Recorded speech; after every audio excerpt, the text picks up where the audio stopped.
Bismillahirrahmanirrahim. Assalamualaikum warahmatullahi wabarakatuh. Alhamdulillahi rabbil alamin. Wassalatu wassalamu ala ashrafil anbiya'i wal mursalin wa ala alihi wa ashabihi ajma'in.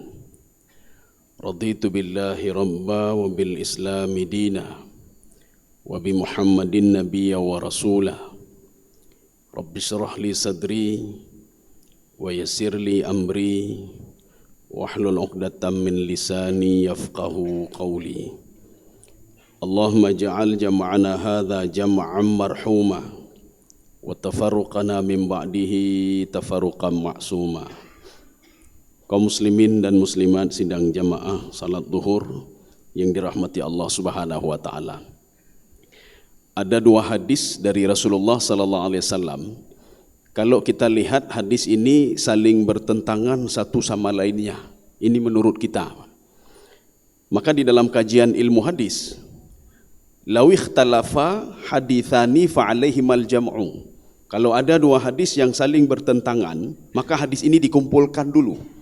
Dilihat, ini hadis ini cerita tentang apa dan hadis kedua cerita tentang apa. Jadi sehingga tidak bertolak belakang satu sama lainnya. Apa hadisnya? Dalam sebuah hadis Rasulullah berdoa, Allahumma ahyini miskinan wa amitni miskinan. Ya Allah, hidupkan saya dalam keadaan miskin dan matikan saya dalam keadaan miskin. Saya yakin tidak ada di antara kita yang mau miskin. Tidak ada yang berdoa kepada Rasulullah ini habis salat zuhur, ya Allah miskinkan saya. Hidupkan saya dalam keadaan miskin, matikan miskin. Tidak ada. Tapi hadis Rasulullah tadi bagaimana? Sekarang kita lihat hadis yang kedua. Hadis yang kedua, Rasulullah mengatakan, ya Allah jauhkan saya minal bukhli wal jubni wal fakri. Jauhkan saya dari sifat bakhil, dari sifat penakut dan fakir. Ya, kok sudah lain lagi, Pak? Tadi Rasul minta supaya miskin. Hadis kedua. Sekarang lihat hadis yang ketiga yang mendukung hadis yang kedua. Rasulullah mengatakan kadal fakru ayyakuna kufran. Itu orang fakir itu, dia bisa terjerumus ke dalam kefakiran. Maknanya Rasulullah tidak mau kalau kita fakir. Bagaimana dengan hadis yang pertama tadi? Ya Allah hidupkan saya dalam keadaan miskin dan matikan saya dalam keadaan miskin. Sekarang kita ingin menjawab dua hadis yang berbeda ini, padahal rupanya tidak berbeda dua-dua ini. Di dalam kitab Ihya Ulumuddin pada juzuk yang keempat. Jadi pada juz yang keempat, di situ cerita tentang fakir. Jadi fakir itu ada 5. 3 fakir yang terpuji, 2 fakir yang tercela. Saya ulangi lagi, ada 5 khamsatu anwa'il fakri kata Imam Ghazali, Pak. Yang 3 itu terpuji dan 2 tidak terpuji, dicemoohkan oleh Rasulullah sallallahu alaihi wasallam. Sekarang kita lihat 3 yang pertama. 3 yang pertama, sebelum kita masuk ini kita lihat fakir dulu apa maksudnya, Pak. Jadi fakir itu kalau istilah Imam Al-Ghazali, faqada ala ma yahtaju ilaihi. Seseorang sudah hilang terhadap sesuatu hal yang sangat dia butuhkan. Kita butuh kendaraan untuk beribadah. Berarti kita fakir, Pak. Kita tidak butuh mobil. Kenapa? Kita bisa jalan kaki. Berarti kita tidak fakir, Pak. Fakir itu membutuhkan kepada sesuatu hal. Tetapi ketika kita butuhkan suatu hal itu tidak ada. Itu fakir namanya. Ya, nih, Pak. Jadi jangan salah kita nanti. Karena nanti ada juga orang yang sudah punya kendaraan banyak 4. Dia masih kurang, Pak. Dia ingin punya 5. Itu fakir juga itu. Itu fakir penyakit namanya, Pak. Dia sudah punya perusahaan 2. Masih kurang. Kalau kita tanya bagaimana pakai bahan nacan, hanacan sagayanya. Bahkan mentang rugo. Padahal banyak sekali sudah saham dia, tapi masih kurang juga. Ini fakir penyakit namanya, Pak. Fakir dia butuh kepada sesuatu tapi dia tidak dapat sesuatu hal itu. Berarti kita harus pegang kata kuncinya dulu, Pak. Kata kuncinya, seseorang butuh kepada sesuatu tapi suatu hal itu tidak ada, itu fakir namanya.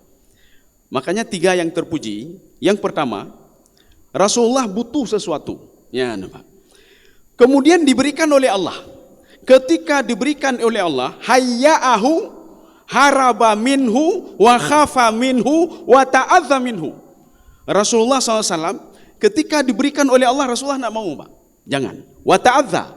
Rasulullah merasa sengsara dengan rezeki itu, nikmat itu. Maka Rasulullah tidak mau. Baik nejuk ya Allah, baik nejuk. Ini dibuktikan dengan ketika peperangan itu, Rasulullah dapat jatah 1/5. Khumusahu lillahi walir rasul. 1/5 harta rampasan itu untuk Allah, untuk Rasul. Untuk Rasul yang 1/5, hana kejauh Rasul, Rasul bagi-bagi untuk orang lain. Lu hana pupu ya Allah. Ini namanya, kata Imam Al-Ghazali, zuhud namanya. Makanya Rasul ketika berdoa, Allahumma ahyini miskinan, hidupkan saya dalam keadaan zuhud ya Allah. Ya, nembak. Jadi bukan miskin-miskin, oh mahanjut, nyohanjut, tidak. Hidupkan saya dalam keadaan zuhud. Jangan buat saya lalai dengan harta ya Allah. Jangan buat lalai saya dengan harta rampasan itu ya Allah. Zuhud dalam konsep Imam Al-Ghazali dan dalam konsep Ibnu Qayyim Al-Jauzi dan dalam konsep Imam As-Sa'di, zuhud dunia di tangan, akhirat di hati. Nya ka zuhud Pak. Kalau kita ingin tahu kita zuhud atau tidak zuhud, dunia kalau sudah di tangan, akhirat kalau sudah di hati, itu sudah zuhud. Apa maksudnya? Ketika harta dunia hilang, tidak susah dia cari lagi yang lain. Minta lain. Jabatan tidak ada lagi di tangan dia, cari lagi, apa susah? Ya, ini maknanya itu dunia itu di tangan Pak. Tapi kita sekarang sudah terbalik, dunia di hati. Ketika kita pergi salat, hilang sendal, hana temayang le masjidnya, pekan gadah telau pak penjian tebi. Itu dunia sudah masuk ke hati Pak. Gara-gara hilang sendal enggak salat lagi dia. Kenapa? Sendalnya sudah masuk ke dalam hatinya. Kemudian dunianya sudah masuk ke dalam hatinya. Jadi kalau sudah dunia di hati itu sudah bahaya, sudah parah. Dia hari ini bersedekah, dalam hati dimasukkan dalam hati, kabeh peng, habis duit saya bersedekah hari ini. Sudah sekian ratus ribu sudah habis. Ya, nampak. Jadi makanya zuhud itu dunia di tangan, akhirat di hati. Makanya di dalam kajian tasawuf, Utsman bin Affan adalah sahabat paling kaya dan sahabat paling zuhud. Jarang dan merumpok. Jarang kita menjumpai orang paling kaya dan paling zuhud. Kalau kita ketemukan orang zuhud, hai pekan zuhud, hana tapu-tapu tak zuhud lagi juga deh. Duit nak ada, apa-apa nak ada, zuhud terus. Utsman orang paling kaya lagi Pak, dan paling zuhud lagi. Kenapa? Karena dunia itu di tangan Utsman. Ketika Rasulullah mengatakan, Utsman kamu mau sedekah apa? Ini ambil tanah saya semua ya Rasulullah untuk perang. Ambil onta saya Rasulullah untuk perang. Kita keluarkan satu saja, kata pedamanglah hati Pak. Kagak ada unta lun tebo. Kagak ada hanya lun tebo. Ini yang pertama. Inilah yang dimaksudkan miskin oleh Rasulullah tadi Pak. Fakir yang terpuji, yang pertama. Yang kedua, seseorang tidak mengharapkan sesuatu, tapi diberikan oleh Allah Subhanahu wa taala, dia menerima. Kalau tadi tidak mau terima Pak, baik mentang ya Allah, juk ke orang lain. Kalau kita kan tak, setelah diberikan, nalom, ada lagi. Diberikan jabatan satu, ada lagi. Laki yang kedua alom Pak. Diberikan harta lagi, nalom minta apa? Diberikan daging korban, peng bumbu nak, minta peng bumbu lagi Pak. Diberikan daging korban, minta lagi. Di sana ada lagi untuk saya, minta lagi Pak. Jadi makanya kalau zuhud, konsep zuhud itu beliau tidak mau terima, hana pupu ya Allah, untuk orang lain saja. Yang kedua, diberikan oleh Allah, dia terima Pak, dia terima. Tidak diberikan pun dia terima. Ini namanya wa yusamma, kata Imam Al-Ghazali, hadza sahib bi ar-radhi Pak. Dinamakan dengan orang ridha, berarti ridha. Maka doa Rasulullah yang kedua, yang tadi itu pemahamannya, Allahumma ahyini miskinan. Ya Allah, hidupkan saya dalam keadaan ridha ya Allah. Ketika engkau berikan harta, maksudnya engkau berikan harta saya terima, engkau tidak berikan juga saya terima. Tapi Rasulullah, doa Rasulullah itu untuk level pertama, bukan level kedua. Kita paling enggak kalau berdoa Allahumma ahyini miskinan, kalau level pertama sanggup kita ya Pak. Kita paling enggak level kedua. Diberikan alhamdulillah, tidak diberikan pun tidak ada masalah ya Pak. Ini ridha namanya. Sekarang yang ketiga, ini fakir yang terpuji Pak. Seorang itu tidak punya apa-apa dia, tetapi dia berusaha untuk mendapatkan sesuatu hal itu. Dia tidak punya apa-apa, dia butuh kepada sesuatu hal itu. Ketika dia sudah bekerja, tidak dapat juga, dia menerimanya. Ini namanya qanaah namanya Pak. Ya, jadi maksudnya kalau kita berdoa, Allahumma ahyini miskinan, hidupkan saya dalam keadaan miskin. Maksudnya apa? Jadikan saya orang zuhud ya Allah. Atau level kedua, jadikan saya orang ridha ya Allah. Atau level yang ketiga, jadikan saya orang yang qanaah ya Allah. Nijo wanu lon trimong, hanan nijo pi lon trimong ya Pak. saya sudah berusaha semaksimal mungkin, tapi yang dapat cuma sedikit, saya terima ya Allah. Ini 3, Pak. Ini fakir, 3 fakir yang terpuji. Sekarang tinggal 2 lagi, ini yang tidak terpuji, Pak. Yang keempat, dia tidak memiliki sesuatu dan dia berusaha untuk mendapatkan sesuatu hal itu, tetapi dia lakukan dengan cara apapun dia lakukan. Apakah dengan makan haram, apakah dengan korupsi, apakah dengan menzalimi orang lain, maka ini namanya haris. Jadi dia tamak, urung tamak. Makanya di dalam tafsir Al-Qurtubi, apa kata beliau? Kenapa manusia dikatakan oleh Allah Subhanahu wa taala, hum kal an'am, mereka seperti binatang, bal hum adal, maka lebih sesat dari binatang. Lebih sesat dari binatang sebab binatang itu dia pertama enggak punya akal, wajar dia makan punya orang lain. Binatang itu dia makan, dia ambil punya orang lain, wajar, Pak. Tetapi kelebihan binatang apa kata Imam Al-Qurtubi? Al-hayawan ya'rifullah. Dia kenal sama Allah. Dia tahu Allah, Pak. Mana bukti dia kenal sama Allah Subhanahu wa taala? Setiap binatang, setiap tumbuh-tumbuhan, setiap dia makan, mengkonsumsi sesuatu walaupun itu dia tidak tahu entah punya siapa, dia selalu mengucapkan alhamdulillahilladzi la yansa man dzakarahu. Terima kasih ya Allah, engkau tidak pernah lupa kepada makhluk yang terus berzikir kepadamu. Ini doa binatang, Pak. Kita makan pun tidak ada bismillah, habis makan pun tidak ada alhamdulillah. Ini kalau kita tanya, tengku bahkan hana baca alhamdulillah, kalau mereop lah. Untuk menyogek tak, itu baru alhamdulillah, otomatis alhamdulillah. Artinya sampai sedemikian rupa kita ucapkan alhamdulillah. Ketika kemong perut baru alhamdulillah. Membinatang itu pukul nih, Pak. Binatang tahu dia ngomong alhamdulillah. Maka Allah mengatakan walakin la tafqahuna tasbihahu. Kalian tidak tahu bagaimana ucapan dia itu. Kalau seandainya manusia itu punya keli binatang, Pak, mungkin jadi binatang itu lebih ini daripada dia, Pak. Sahabat kan pernah ngomong dengan Rasulullah, ya Rasulullah, indah sekali suara burung itu ya Rasulullah. Rasulullah mengatakan, kamu tahu apa yang diucapkan burung itu?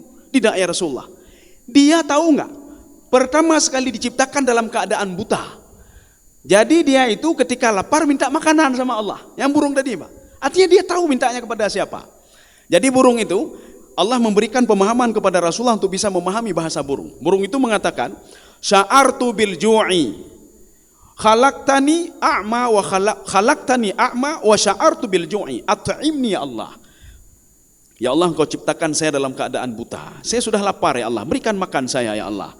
Faja'al jaradu fadakhala ila famihi. Rasulullah mengatakan kemudian tiba-tiba datanglah seekor belalang masuk ke dalam mulutnya. Fabtala'ahu. Dia telan belalang tadi. Fasyakarallah. Dia bersyukur kepada Allah dengan mengucapkan alhamdulillahilladzi la yansa man dzakarahu. Kaum muslimin sedang jamaah yang dirahmati Allah. Maka Imam Al-Qurtubi mengatakan, kenapa lebih sesat lagi manusia dibandingkan binatang? Di situ disebutkan ittaba'a hawahu. Dia lebih mengutamakan hawa nafsunya. Binatang walaupun hawa nafsu, dia terakhirnya berdoa lagi kepada Allah. Dia berterima kasih kepada Allah yang sudah memberikan ini. Oh, kalau dia makan punya orang lain wajar karena dia tidak diberikan akal oleh Allah Subhanahu wa taala. Maka manusia at-tamatta' bi syahwat. Sudah diberikan akal, dia nikmati lagi syahwatnya. Kan lebih sesat artinya dari binatang. Makanya yang nomor 4 ini namanya harisun, orang tamak. Dia tidak punya apa-apa, kemudian dia ingin punya sesuatu, ingin membutuhkan sesuatu hal, apapun mau dia lakukan. Apakah itu halal atau haram mau dia lakukan, Pak? Maka inilah yang Rasulullah katakan, jauhkan saya ya Allah dari sifat fakir ini ya Allah. Artinya apa? Harta-harta gop mandu mabeh tacok nanyo, Pak. Ini yang apa namanya tercela ini, Pak. Yang kelima lebih dahsyat lagi, Pak. Ini yang kelima ini Rasulullah mengatakan al-muttarun, urung yang kemudarat sekali, Pak. Dia berusaha tidak, apa-apa tidak. Mudarat seperti orang yang lapar sekali, Pak. Apapun mau dilakukan, termasuk menukar akidahnya dengan makanan. Dia butuh sesuatu, tapi tidak bisa dia dapatkan. Akhirnya apa? Diminta tukar dengan akidahnya, mau dia tukar. Inilah yang Rasulullah katakan, kadal fakru ayakuna kufran. Orang fakir itu ada kalanya dia bisa ke level kufur. Inilah orang seperti ini. Maka Rasulullah mengajarkan kepada kita, 3 tadi terpuji, Pak. Jadi artinya yang diminta oleh Rasulullah itulah 3. Maka hadis ini tidak bertolak belakang. Hadis yang pertama Rasulullah minta itulah yang 3 ini. Hadis yang kedua yang Rasulullah katakan, jauhkan saya dari sifat fakir, adalah sifat yang keempat dan kelima. Karena ini dari sifat yang tidak terpuji. Maka ini mengajarkan kepada kita, jangan ribut-ribut satu sama lainnya, Pak. Ketika ribut melihat hadis yang berbeda, kumpulkan dulu hadis itu. Lihat dulu, ini hadis ini tentang apa cerita? Ini tentang apa? Al-Quran begitu juga. Ketika idza tadaddani, ada dua ayat yang bersaling bertolak belakang. Jangan ribut dulu. Ini masing-masing kita, pokoknya ini. Dalam satu lagi, yang satu lagi, pokoknya yang benar punya saya. Nyanyoka pokoknya yang kahem. Yang betul ya talun, yang betul ya talun. Padahal dua-dua hadisnya benar. Mudah-mudahan ada manfaat bagi kita, bagi saya sendiri dan jemaah sekalian. Subhanakallahu bihamdika, asyhadu an la ilaha illa anta, astaghfiruka wa atubu ilaik. Assalamualaikum warahmatullahi wabarakatuh.